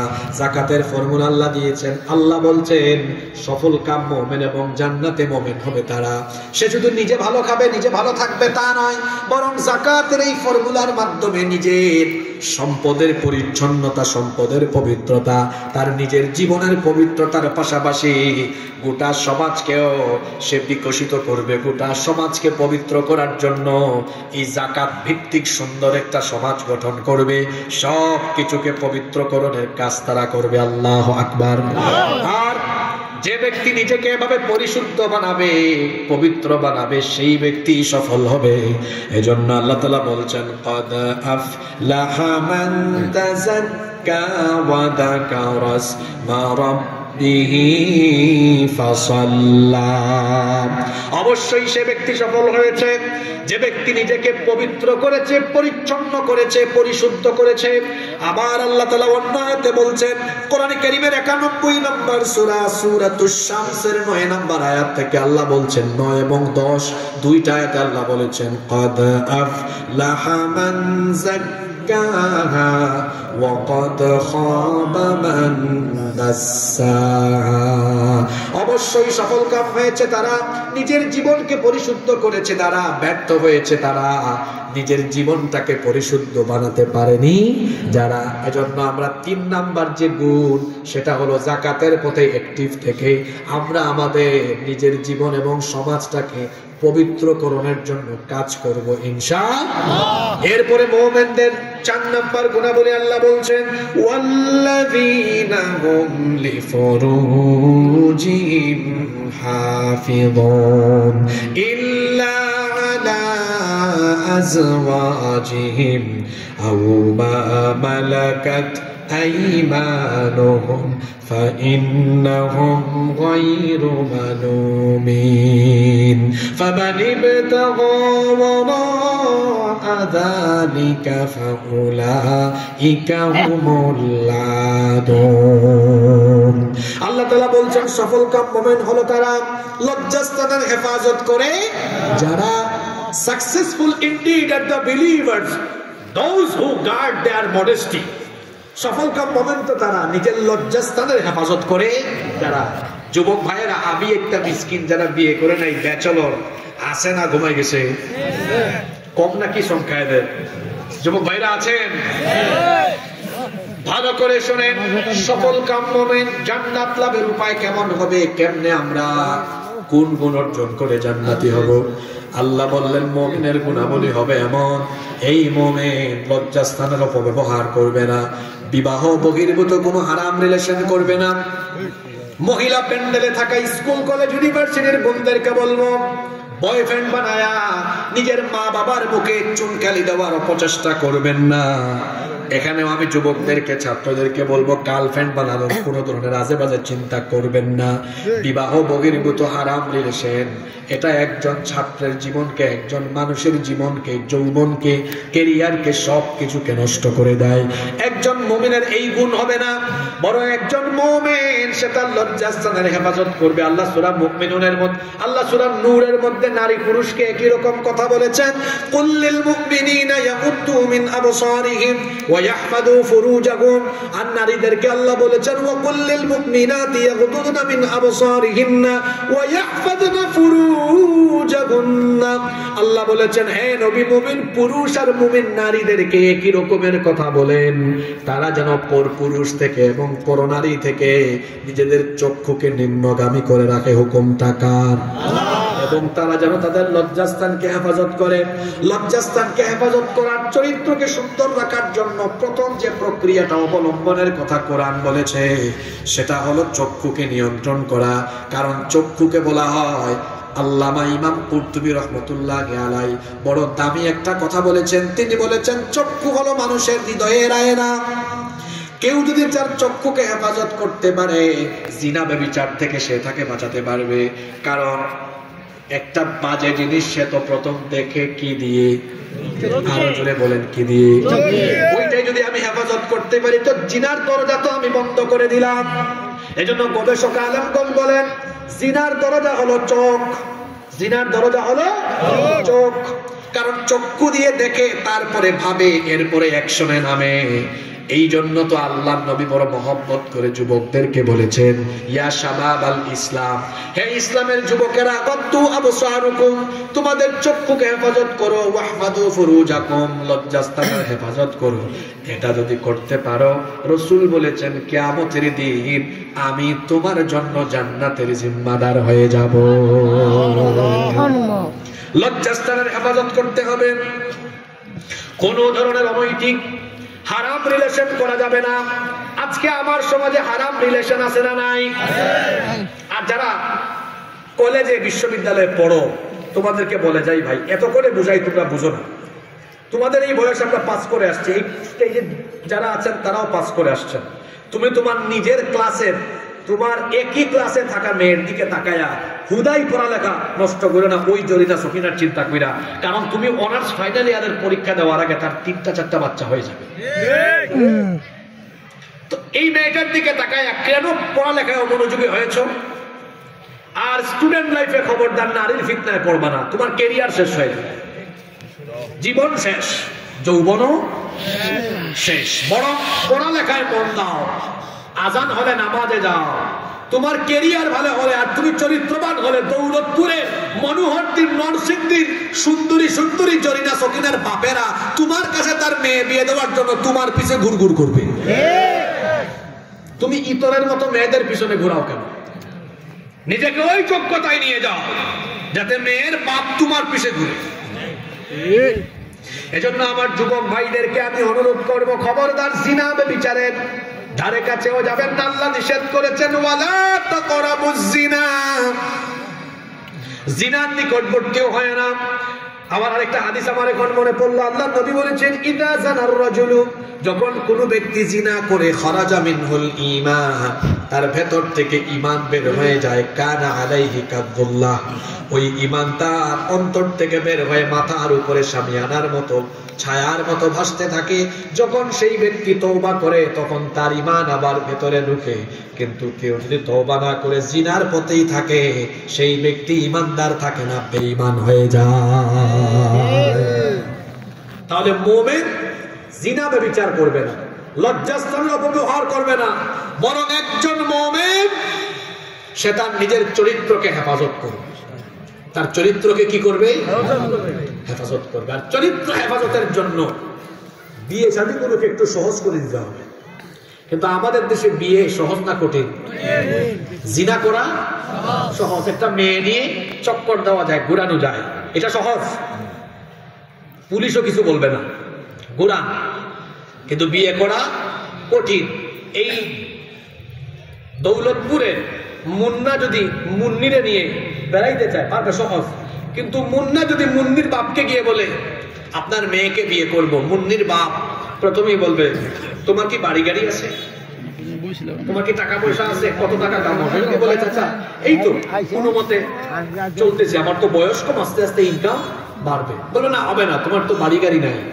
যুবকদেরকে শিখাই দেই, ওই মুন্নির বাপকে ওই চাচাকে জিজ্ঞেস করবেন, চাচা আমার বয়সে আপনার কি ছিল? ওই চাচা ধরা খাবে। একজন মানুষ টাকাওয়ালা পয়সাওয়ালা এস্টাবলিশড হয় অন্তত 35-36 বছর লাগে, নইলে হয় না। আর 25-26 বছর বয়সে যার আছে ওটা তার না, ওটা তার বাপ দাদার থেকে পাইছে। যে বাপ দাদার পরিচয়ে চলে সে গাধা, আর যে অল্প টাকা পয়সা কামায়ও নিজের খরচ নিজে চালায় সে গাধা নয়, সে শাহজাদা। আপনার মেয়েকে গাধার কাছে বিয়ে দেন না, একটা ফেরাত লাভলি দোকান থেকে এনে দিতে পারবে না, ও তার বাপের কাছে যাবে, আব্বা আমার বউকে ফেরাত লাভলি দিব, টাকা দেন। বাপ বলো ছড় আমার সামনে, তো বিয়ে করছো তোর বউকে ক্রিম দিতে পারছ না। আর শাহজাদা ছেলে যদি হয়, ও বউকে ভালোবাসবে, বউ বলবে ওগো শুনছো একটা ক্রিম আনিও, পকেটের দিকে তাকায় দেখবে টাকা কম আছে, তারপরে বলবে বউ তো ভালোবাসার জিনিস, ঠিক আছে আজকে বিকেলে নাস্তা করবো না, একটা ক্রিম নিয়ে যাবো, বউ খুশি হবে। সুবহানাল্লাহ। মেয়েকে গাধার কাছে বিয়ে দিয়েন না, শাহজাদার কাছে বিয়ে দিয়ে এই ছেলে মেয়েরা ভালো থাকবে আর মানুষের টাকা পয়সা হয়। আমি কিছুদিন আগে টাঙ্গাইল মাহফিলে গেলাম, এটা আপনাদেরকে উৎসাহিত করার জন্য বলি। যার বাড়িতে ভাত খাচ্ছি উনি একটা কলেজের টিচার। তিনি বললেন, হুজুর জানেন আমার মেয়ে আপনাদের সিলেটের শাহজালাল ইউনিভার্সিটিতে পড়াশোনা করেছে, শেষ করেছে। একটা ছেলে সেও 2-3 বছর আগে শাহজালাল ইউনিভার্সিটি থেকে পড়াশোনা শেষ করেছে। তো সেই ছেলেটা আমার মেয়েকে প্রস্তাব দিয়েছে একটা কলেজে, বেসরকারি কলেজে একটা চাকরিতে মাত্র ঢুকছে, অল্প টাকা পায়, 14-15 হাজার টাকা। প্রস্তাব দিয়েছে, আমার মেয়ে তো রাজি, কিন্তু আমি রাজি না, আমি বুঝতেছি না কি করবো, আপনার পরামর্শ চাইলাম। আমি বললাম স্যার, আমি ওনাকে স্যার বলে সম্বোধন করলাম, কলেজের শিক্ষক সম্মান দিলাম। বললাম স্যার আপনি রাগ করবেন না, ওই ছেলের বয়সে আপনার কত টাকা উপার্জন ছিল? বললাম আপনি জবাব না দিলেও আমি বুঝছি, বলেন তো ওই বয়সে আপনার হয়তো ইনকাম শুরু হয় নাই বা ইনকাম করছেন অল্প, কিন্তু আজকে কি আপনি না খাইয়া আছেন? এত সুন্দর বাড়ি আছে আপনার, আপনার ফ্যামিলিও সুন্দর, আপনার মেয়েটাকে এটা শাহজাদা মার্কা ছেলে, বেকার না, দিয়ে দেন। দেখবেন এই ছেলেটা বিয়ে করার পরে আরো দায়িত্বশীল হবে। আর প্রত্যেকটা মানুষ রিজিক নিয়ে জন্মায়, আপনার মেয়ে না খায়া মরবে না। বিয়ে দিয়ে দেখেন হাজবেন্ড ওয়াইফ দুইজন মিলে পরামর্শ ভিত্তিক সামনে আরো আগাবে, ছেলেটা দায়িত্বশীল হয়ে আরো উপার্জন করবে, একদিন তার বাড়ি গাড়ি সবই হয়ে যাবে। সুবহানাল্লাহ। কারণ দুনিয়ার শ্রেষ্ঠ সম্পদ বাড়ি গাড়ি নয়, একজন দায়িত্বশীলা, একজন নেককার স্ত্রী পাওয়া। আল্লাহ রাসূল বলেছেন এটা হলো দুনিয়ার শ্রেষ্ঠ সম্পদ। নারী হলো নেককার নারী দুনিয়ার শ্রেষ্ঠ সম্পদ। এজন্য রাসূল বলেছেন মান রাযাকাহুল্লাহু ইমরাআতান সালিহাতান ফাকাদ আ'ানাহু আলা শাত্রি দীনি। আল্লাহ যেই ব্যক্তিকে দয়া করে নেককার একজন স্ত্রী দিয়েছেন, ওই ব্যক্তিকে আল্লাহ ইসলামের অর্ধেক নিয়ামত দিয়ে দিয়েছেন। আজকে যে সকালবেলা, এটা আমি একটা মিসকিন, তোমরা বুঝবা না, আমরা বিবাহিতরা বুঝবো। সকালবেলা আমার জামাটা রেডি করে কে দিল, আমাকে খাওয়াইয়া কে বের করলো, এই সকাল থেকে আমার পেছনে কে কাজ করলো? আমার বউ করলো। তাহলে একজন পুরুষের সফলতার পেছনে একজন নারীর অবদান আছে না? বিয়ে করলে মানুষ আরো দায়িত্বশীল হয়। এই যে জিনা ব্যভিচার বন্ধ করতে হলে আমাদের সমাজে বিয়েকে সহজ করে ফেলতে হবে।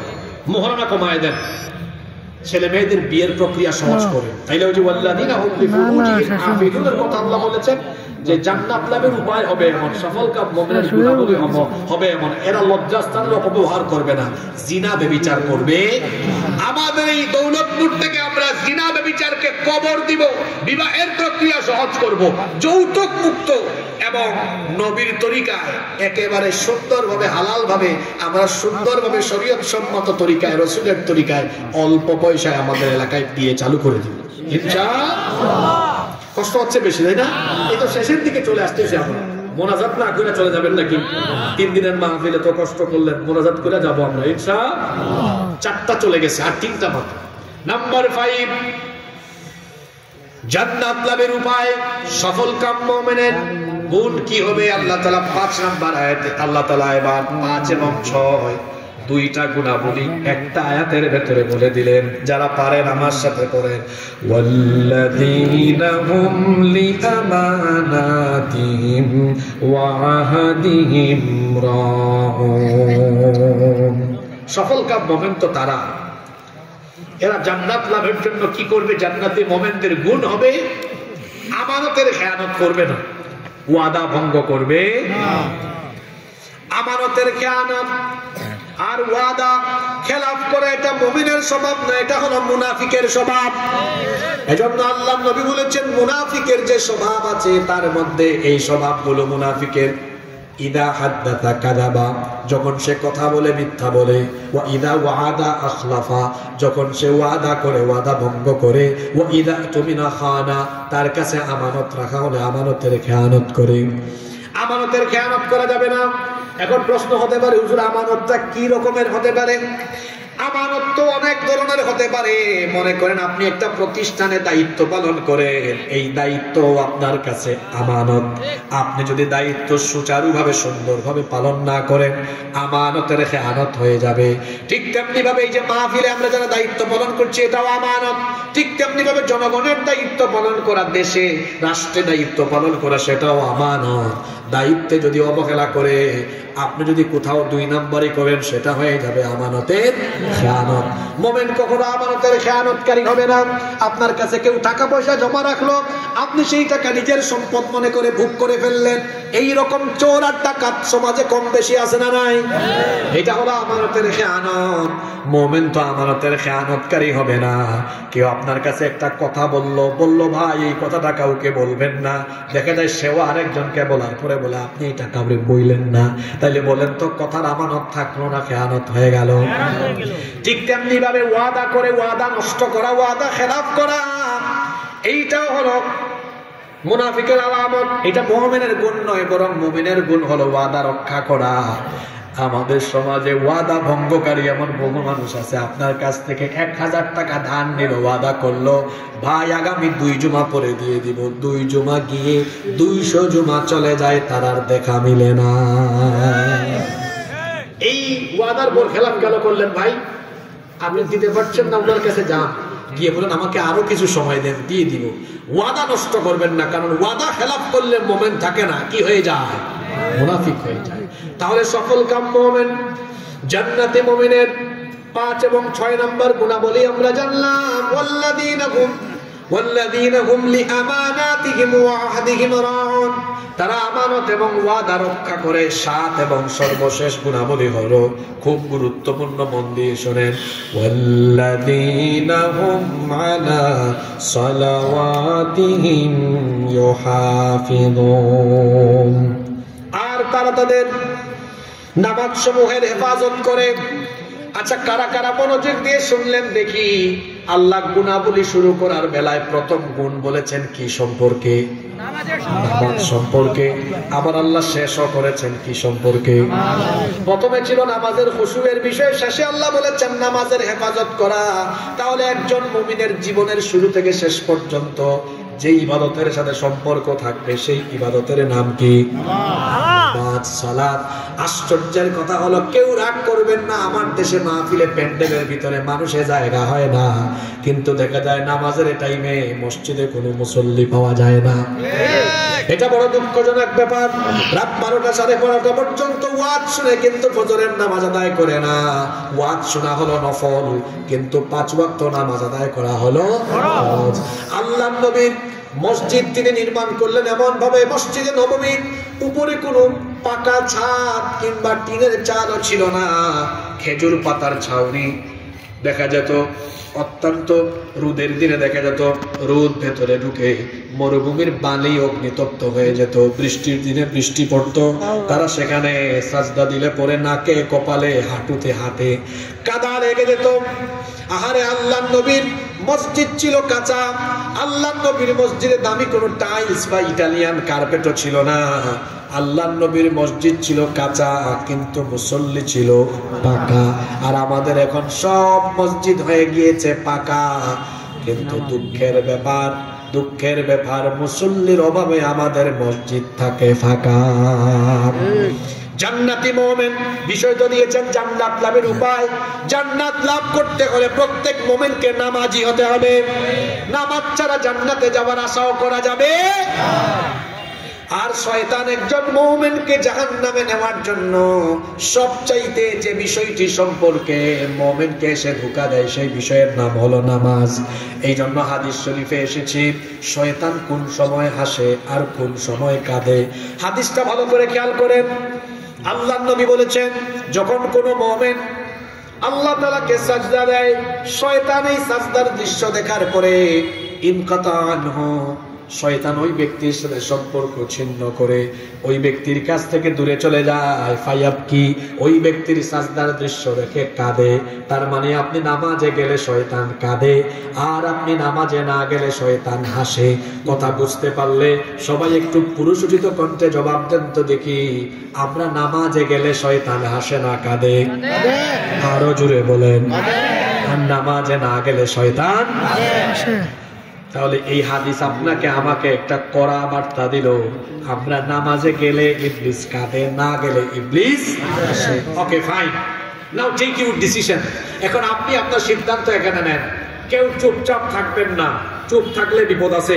বলেন দেখি, নামাজে গেলে শয়তান কাঁদে, না গেলে শয়তান হাসে। আপনারা 5 ওয়াক্ত নামাজের টাইমে ইবলিসকে, শয়তানকে হাসাবেন না কাঁদাবেন? যারা চুপ থাকলো তারা শয়তানের কাছ থেকে খেলাফত নিয়ে আসছে, এজন্য কথা বললো না। নামাজের টাইমে ইবলিসকে হাসাবেন না কাঁদাবেন? লজ্জা করে না? শরম লাগে না? 5 ওয়াক্ত নামাজের টাইমে বেটা ইবলিসকে আপনি হাসান। আমি নামাজে না গেলে ইবলিস খুশি হয়। এইভাবে ফজর, জোহর, আসর, মাগরিব 5 ওয়াক্ত নামাজ কাজা করে ইবলিসকে হাসিয়ে ইবলিসের গোলামি করতে আপনার কি খারাপ লাগে না? আপনার মগজে কি ইবলিস পেশাব করে দিয়েছে নাকি? এই হাদিস কি আপনার বিবেকের দুয়ারে গিয়ে করাঘাত করে না?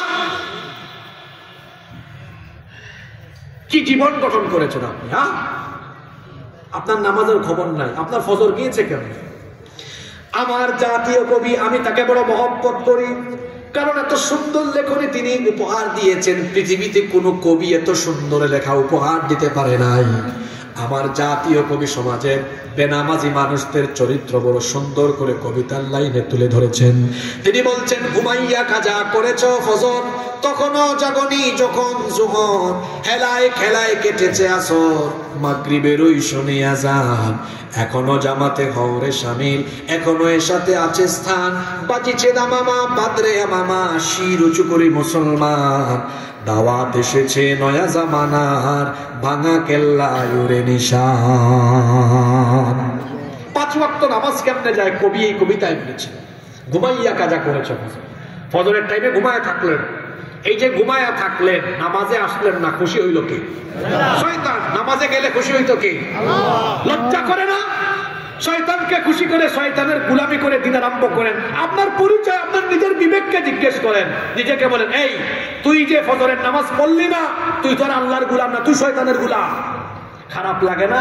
নিজের সাথে কনভারসেশন করবেন, আত্মসমালোচনা করেন। ফজরের ক্ষণ গেল পড়নি নামাজ, জোহরেও ডুবেছিলে নিঃশত কাজ। ফজরের ক্ষণ গেল পড়নি নামাজ, জোহরেও ডুবেছিলে নিঃশত কাজ। হেলায় খেলায় গেল আসরের কাল, মাগরিবেও পড়লে না নামাজির সাজ। ফজরের ক্ষণ গেল পড়নি নামাজ, জোহরেও ডুবেছিলে নিঃশত কাজ। ফজরে ঘুমা, কেমনে ফজর কাজা করলেন আমাকে বলেন? কোন সাহসে, কোন সাহসে কাজা করেছেন বলেন? জোহরের আগে আপনার জানাজা হওয়ার সম্ভাবনা আছে না? যুবকরা বলবে, কি কোন হুজুর, আমার মতো ইয়াং ছেলে কি মারা যাবে? তোমার মতো কত ইয়াং ছেলেকে আমি রাস্তায় মোটরসাইকেলের নিচে, ট্রাকের নিচে পড়ে যেতে দেখেছি। পৃথিবীতে আসার সিরিয়াল আছে, যাওয়ার কোন সিরিয়াল নাই। There is no serial of death. মৃত্যুর কোন সিরিয়াল নাই। আল্লাহ মানুষের কাছ থেকে হিসাব নিবেন, প্রথমে কোন আমলের হিসাব চাইবেন। শরম করে না? লজ্জা করে না ফজরের নামাজ কাজা করতে? খারাপ লাগে না একটুও না? কেমন করে ঘুমাও তুমি, কেমন করে ঘুমাও তুমি, ফজর করে কাজা, এমন তো হতে পারে জোহরে জানাজা। হতে পারে কি পারে না? চোখেরই পলকে তুমি হতে পারো লাশ। এই সঙ্গীত যিনি লিখেছেন তিনিও গত মাসে দুনিয়া থেকে চলে গিয়েছেন। আব্দুল কাদের, হয়তো অনেকে নাম শুনেছেন, এই সঙ্গীতের গীতিকার তিনি। আল্লাহর বান্দা চলে গেছেন, আল্লাহ তুমি তার কবরকে জান্নাতের বাগান বানিয়ে দাও। চোখের পলকে তুমি হতে পারো লাশ, চিরতরে বন্ধ হবে তোমার নিঃশ্বাস।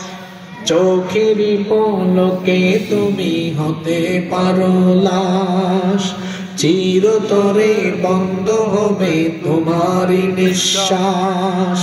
হবে এলান তোমার নাম মসজিদের মাইকে, হবে এলান তোমার নাম মসজিদের মাইকে। বাড়িওয়ালা নাই রে বাড়ি নাই রে দুনিয়াতে, বাড়িওয়ালা নাই রে বাড়ি নাই রে দুনিয়াতে, বাড়িওয়ালা নাই রে বাড়ি নাই রে দুনিয়াতে, বাড়িওয়ালা নাই রে বাড়ি নাই রে দুনিয়াতে। যাদের সাথে আপনার চলাফেরা, এরা কি করবে শুনে। যাদের সাথে চলতে তুমি থাকতে দিবানিশি, জানাজায় শরীক হবে তোমার প্রতিবেশী।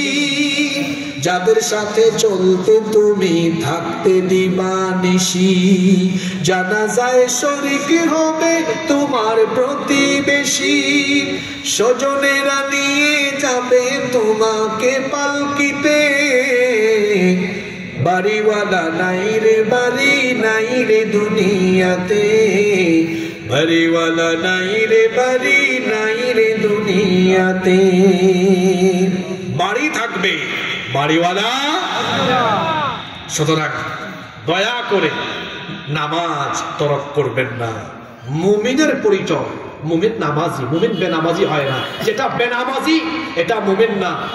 পৃথিবীর সকল আলেমদেরকে জিজ্ঞেস করেন, বেনামাজি কাফির, বেনামাজি কাফির। যারা এই মাসালা জানেন না, যে কোনো আলেমকে জিজ্ঞেস করবেন, বেনামাজি মুসলমান নয়, বেনামাজি জান। পৃথিবীর যে কোনো আলেমকে জিজ্ঞেস করবেন, এটা আমার ফতোয়া, আমি তো ফতোয়া দেওয়ার উপযুক্ত। বেনামাজি হলো কাফির, বেনামাজি কাফির। বাইনাল আবদি ওয়া বাইনাল কুফরি তারকুস সালাহ। আল্লাহর বান্দা আর কাফিরের মধ্যে পার্থক্য হলো সালাত ছেড়ে দেওয়া। যে নামাজ আদায় করে না এটা মুসলমান না, এটা কাফির।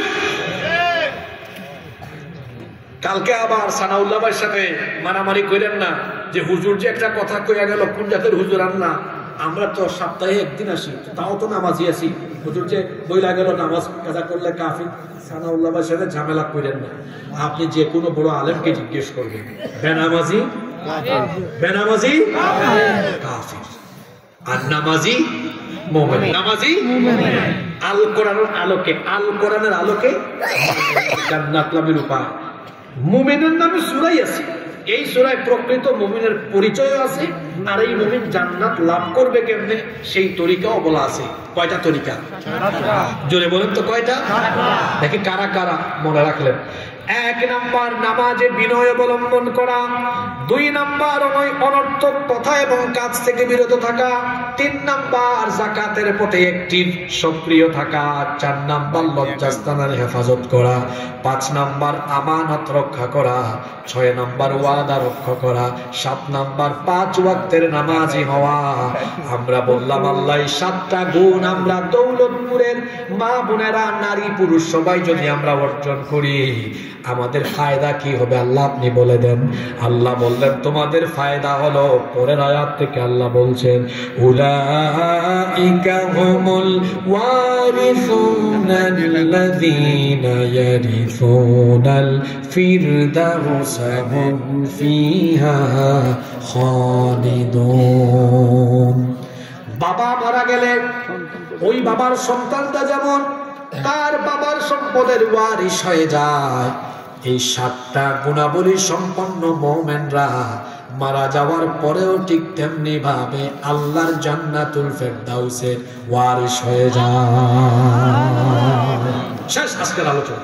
তাহলে আমরা এই 7টা গুণ অর্জন করে জান্নাত লাভে আমরা এই 7টা কাজ করে করে জান্নাতের পথে আগাবো ইনশাআল্লাহ। খুব ভদ্র মানুষ আপনারা, কেউ দাঁড়াবেন না। সম্ভবত সানাউল্লাহ ভাই কিছু বলবেন, এরপরে মোনাজাত করে আমরা এখান থেকে উঠবো ইনশাআল্লাহ। আলহামদুলিল্লাহ, কেউ উঠবেন না প্লিজ। আমাদের এই মাহফিলের এই ঐতিহ্যটা আছে, মোনাজাত করে আমরা যাই। কোথায় যাবেন? বা রাস্তায় আজরাইল আসতে পারে, কি বলেন? সম্মানিত উপস্থিতি, অতি সংক্ষিপ্ত আকারে এই পর্যায়ে আমাদের মাঝে ধন্যবাদ দিবেন। আমাদের দীর্ঘক্ষণ বসে আমাদেরকে ধন্য করেছেন আমাদের সম্মানিত প্রধান অতিথি জনাব আলহাজ নাজিমউদ্দিন সাহেব। আসসালামু আলাইকুম ওয়া রাহমাতুল্লাহি ওয়া বারাকাতুহু। উপস্থিত আমাদের এখানকার প্রধান বক্তা হযরত মাওলানা হাসিবুর রহমান, মঞ্চে আছেন আরো অনেক গুণীজন, প্রিন্সিপাল, প্রফেসর, স্কুল শিক্ষক, দূর দূরান্ত থেকে আপনারা এসছেন, অনেক কষ্ট করে, অনেক ধৈর্য সহকারে বক্তৃতা শুনেছেন, আমাদের ওনার ওয়াজ শুনেছেন। এই জন্য আপনাদেরকে জানাই অনেক ধন্যবাদ। শৃঙ্খলা রক্ষা করে, বিশেষ করে মা বোনদেরকে আরও অনেক ধন্যবাদ জানাচ্ছি, যারা দূর দূরান্ত থেকে এসেছে এবং সেই মূল্যবান কথাগুলি বলেছে। আমরা বাস্তব জীবনে যে কথাগুলি শুনেছি, আশা করি সেটা আমরা বাস্তব জীবনে রূপান্তরিত করে জীবনকে সাফল্যমণ্ডিত করার জন্য চেষ্টা করব। রাত বহুত হয়েছে, বক্তৃতা অনেক করার সময় ছিল, ইচ্ছা ছিল দু এক কথা বলবো, কিন্তু এখন মানুষ অধৈর্য হয়ে যাবে, এই জন্য আর আমি সামনে এগোতে চাই না। এই যে মাহফিলের আয়োজন করেছে, অনেক পরিশ্রম করেছে, অনেকগুলি